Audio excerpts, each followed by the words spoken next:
ఏమైంది? ఏమైంది? ఇక్కడికి వచ్చావు, నాకు కనిపించట్లేదు. ఇక్కడికి రా. ఏమైంది అక్కకి? ఏంటి అలాగ పడిపోయిందా? ఎక్కడ? దెబ్బ తగిలిందా? ఏడుస్తుంది అయితే. మనం వేదిక వెళ్ళా స్కూల్కి ఈరోజు. అలా పడిపోయిందా? అయితే ఏటైతే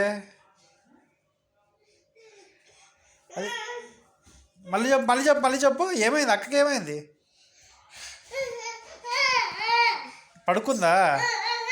పడిపోయిందా? ఎవరు పడేశారు? అమ్మ పడేసిందా? దెబ్బ తగిలి అమ్మకి అక్కకి దెబ్బ తగిలిందా? ఎక్కడ తగిలింది దెబ్బ? అక్కడ తగిలిందా? మందు పెట్టావు వెళ్ళి మరి. ఇల్లు మరి ఏడుస్తుందేమో.